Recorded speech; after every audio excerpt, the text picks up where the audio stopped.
S Anil ಅವ್ರು ನಿಮ್ಮ time. S, ಒಂದು ಯಾರ್ಯಾರು ಏನೇನು ಸ್ಟೇಟ್ಮೆಂಟ್ಗಳು ಕೊಟ್ಟಿದ್ದಾರೆ ಅನ್ನೋದು ನಾವೆಲ್ಲ ಗಮನಿಸಿ ನೋಡಿದಾಗ this is a very all political ಸ್ಟೇಟ್ಮೆಂಟ್ಗಳು. ಬಟ್ ಇವತ್ತು ವಿಚಾರ ಇರುವಂಥದ್ದು ಅದಲ್ಲ. ಇವತ್ತು ವಿಚಾರ ಇರುವಂಥದ್ದು ತತ್ವ ಸಿದ್ಧಾಂತಗಳ ಮೇಲೆ ನಾವು ಎಲೆಕ್ಷನ್ಸನ್ನು ಮಾಡುವಂಥದ್ದು. ಈಗ ಅವರು ಒಂದು ತತ್ವ ಸಿದ್ಧಾಂತಗಳ ಮೇಲೆ ಎಲೆಕ್ಷನ್ಸ್ಗೆ ಹೋಗ್ತಾರೆ, ನಾವು ಒಂದು ತತ್ವ ಸಿದ್ಧಾಂತಗಳ ಮೇಲೆ ಎಲೆಕ್ಷನ್ಸ್ಗೆ ಹೋಗ್ತೀವಿ. ಇವತ್ತು ಭಾರತೀಯ ಜನತಾ ಪಾರ್ಟಿಗೆ ಒಂದು ತತ್ವ ಸಿದ್ಧಾಂತ ಇದೆ ಅಂತ ನಾನು ಒಪ್ಕೊಳ್ತೀನಿ, ಅವರು ಒಪ್ಕೊಳ್ತಾರೆ. ಇವತ್ತು BJP ಅವರು ಕಾಂಗ್ರೆಸ್ಗೊಂದು ತತ್ವ ಸಿದ್ಧಾಂತ ಇದೆ ಅಂತ ಹೇಳಿ ಒಪ್ಕೊಳ್ತಾರೆ.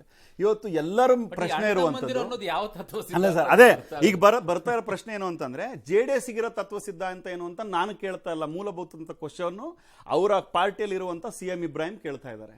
ಈಗ ನೀವು ನಮ್ಮ ಜೊತೆಗೆ ನಿಂತ್ಕೊಳ್ತೀರಾ? ಇಲ್ಲ. ಇವತ್ತಿನವರೆಗೂ ಸಹ is fight is going towards is right.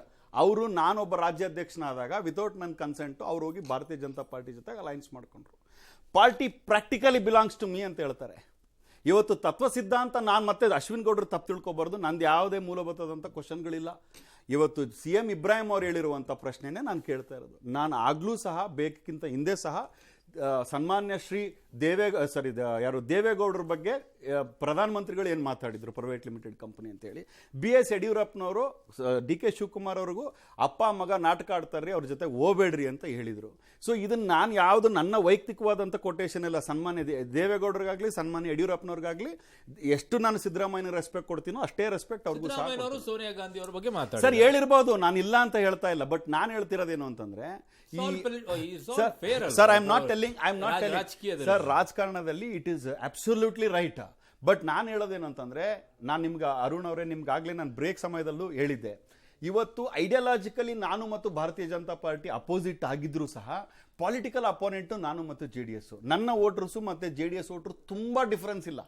ಅಂದರೆ ಯಾವ ವೋಟರ್ಸು ಸೆಕ್ಯುಲರಿಸಮ್ ಅಲ್ಲಿ ಬಿಲೀವ್ ಮಾಡ್ತಾರೆ, JDSಗೆ ವೋಟ್ ಹಾಕ್ತಾರೆ, ಅವರು ನಮಗೂ ವೋಟ್ ಹಾಕ್ತಾರೆ. ಐಡಿಯಾಲಜಿಕಲಿ ಯಾರು ವೋಟ್ ಅವ್ರಿಗೆ ಹಾಕಬೇಕು ಅನ್ನೋರು ಭಾರತೀಯ ಜನತಾ ಪಾರ್ಟಿಗೆ ಹಾಕ್ತಾರೆ, ಸೆಕ್ಯುಲರ್ ಐಡಿಯಾಲಜಿ ಇರೋರು ನಮಗೂ ಹಾಕ್ತಾರೆ. ಸೊ ನಾನು ಯಾಕೆ ಹೇಳ್ತಾ ಇದ್ದೀನಿ ಅಂದರೆ, ಇವತ್ತು JDS ಅವರು ಮನ ಪರಿವರ್ತನೆ ಮಾಡ್ಕೊಳ್ಬೇಕಾಗಿಂತ ಸಮಯ. ಇವತ್ತು ಹೇಳ್ತಾ ಇದ್ರು ಕುಮಾರಣ್ಣ ಯಾರಿಗೂ ಅವರು ಏನು ಮಾಡಲಿಲ್ಲ, ಮೋಸ ಮಾಡಲಿಲ್ಲ. 2008ರಲ್ಲಿ ಮೋಸ ಮಾಡಿದ್ದಕ್ಕಾಗೇನೆ ವಚನ ಭ್ರಷ್ಟತೆ ಅನ್ನೋ ಒಂದು ಪಟ್ಟಿಯನ್ನು ಅವ್ರ ಹಣೆ ಮೇಲೆ ಹತ್ಕೊಳ್ಳುವಂಥ ಒಂದು ಸಾಧ್ಯತೆ ಆಯಿತು ಅವರಿಗೆ. ಇವತ್ತು ಕರ್ನಾಟಕದಲ್ಲಿ ಅವ್ರ ಮನೆ ತನಕ ಹೋಗಿ ನಾವು ಮುಖ್ಯಮಂತ್ರಿ ಸ್ಥಾನಮಾನ ಕೊಟ್ವಿ, ಅವ್ರ ತಂದೆಯವರಿಗೆ ಪ್ರಧಾನಮಂತ್ರಿ ಸ್ಥಾನಮಾನ ಕೊಟ್ವಿ. ಇವತ್ತು ಅವ್ರು ನಮ್ಮ ಬಿಟ್ಟು ಹೋಗಿದ್ದಾರೆ, ತೊಂದರೆ ಇಲ್ಲ. ಬಟ್ ನನಗೆ ವೈಯಕ್ತಿಕವಾಗಿ ಆಗೂ ಹೇಳಿದ್ದೀನಿ, ಈಗೂ ಹೇಳ್ತಿದ್ದೀನಿ, ಮುಂದೆನೂ ಹೇಳ್ತೀನಿ, ಒಂದು ಪ್ರಾದೇಶಿಕ ಪಕ್ಷ ಬೇಕೇ ಬೇಕು. ನೆಲ ಜಲ ಭಾಷೆ ಅನ್ನೋ ವಿಚಾರ ಬಂದಾಗ ಅವ್ರ ಥರ ನಾವು ಫೈಟ್ ಮಾಡ್ಲಿಕ್ಕೆ ಆಗೋದಿಲ್ಲ. ಹಂಗಾಗಿ ಆ ಪಾರ್ಟಿ ಉಳಿಲಿ ಅಂತೇಳಿ ನಾನು ಆಶಿಸ್ತೀನಿ ಅಷ್ಟೇ. ಅರುಣ್ ಸರ್, ನಾನು ಹೇಳ್ತಿದ್ದೀನಿ, ಈಗ ಕಾಂಗ್ರೆಸ್ ಅವರು ಹೇಳಿದ್ರು ಸಿದ್ಧಾಂತದ ಬಗ್ಗೆ. ಅದು ಸಿದ್ಧಾಂತದ ಮೇಲೆ ಚುನಾವಣೆಗಳಿಗೆ ಹೋಗ್ಬೇಕು, ವಿಷನ್ ಎಲ್ಲ ಒಂದು ವ್ಯಾಲ್ಯೂ ಬೇಸ್ಡ್ ಮೇಲೆ ಇದ್ದಾಗ ಮಾತ್ರ ಇವತ್ತಿನ ಯುವ ಮತದಾರರು ಅದನ್ನ ಗಮನ ಹರಿಸ್ತಾರೆ. ಸರ್, ಸಿದ್ಧಾಂತದ ಬಗ್ಗೆ ಮಾತಾಡ್ತಾರಲ್ಲ, ಈಗ JDS BJP ಜೊತೆ ಮೈತ್ರಿ ಮಾಡ್ಕೊಂಡಿದೆ ಅಂದಾಗ ಅವರವರ ಸಿದ್ಧಾಂತ ಇದ್ದೇ ಇರುತ್ತೆ. ಸಿದ್ಧಾಂತ ಯಾರು ಕಳ್ಕೊಂಡು ಒಂದು ರಾಜಕೀಯ ಕ್ಷೇತ್ರದಲ್ಲಿರ್ತಾರೆ, ಸಿದ್ಧಾಂತಗಳು ಎಲ್ಲೂ ಹೋಗಿ ಸಾಯಲ್ಲ ಸರ್. ಸಿದ್ಧಾಂತಗಳಿರುತ್ತೆ.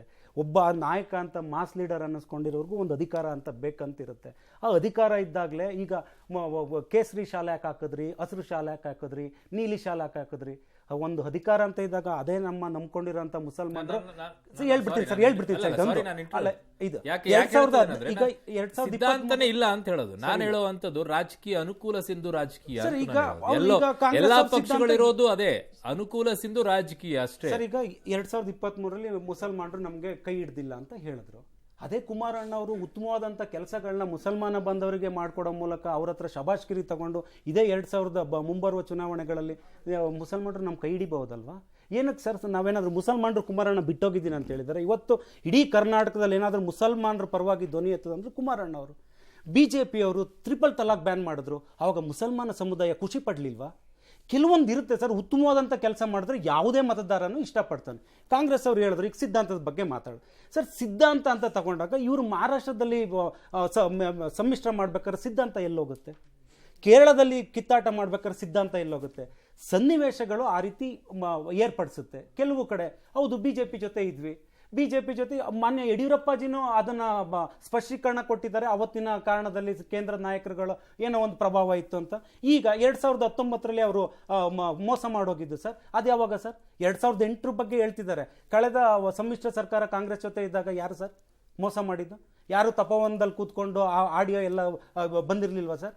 ಅವಾಗ ಎಲ್ಲೋಗಿತ್ತು ಸರ್? ಅವತ್ತಕ್ಕೆ ಮಾತ್ರ ಮಾಡಿದಾಗ ಕುಮಾರಣ್ಣ ಅವರು ತಪ್ಪು ಅಂತ ಹೇಳ್ತಾರೆ ಕಾಂಗ್ರೆಸ್ ಅವರು.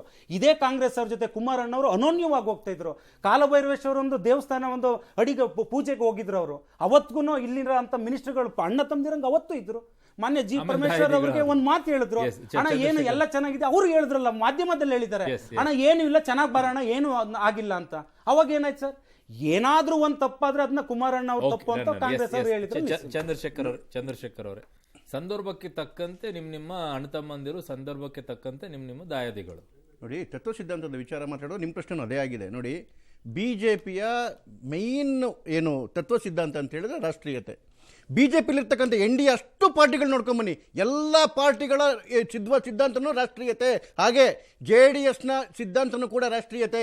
ಅದು ಇಂಡಿಯಾ ಅಲೈನ್ಸಲ್ಲಿ ಇರ್ತಕ್ಕಂಥವು ನೋಡಿ, ಎಲ್ಲವೂ ರಾಷ್ಟ್ರವನ್ನು ವಿರೋಧ ಮಾಡ್ತಕ್ಕಂಥದ್ದು, ಸೈನ್ಯವನ್ನು ವಿರೋಧ ಮಾಡ್ತಕ್ಕಂಥದ್ದು, ಸನಾತನ ಧರ್ಮವನ್ನು ನಾಶ ಮಾಡ್ತಕ್ಕಂಥದ್ದು. ಯಾವ್ದಾರ ಪಾರ್ಟಿ ತಗೊಳ್ಳಿ, CPI ತಗೊಳ್ಳಿ, CPM ತಗೊಳ್ಳಿ, ಅಥವಾ ಆಮ್ ಆದ್ಮಿ ಪಾರ್ಟಿ ತಗೊಳ್ಳಿ, ಕಾಂಗ್ರೆಸ್ ತಗೊಳ್ಳಿ, ಎಲ್ಲವೂ ರಾಷ್ಟ್ರವನ್ನು ವಿರೋಧ ಮಾಡ್ತಕ್ಕಂಥದ್ದು.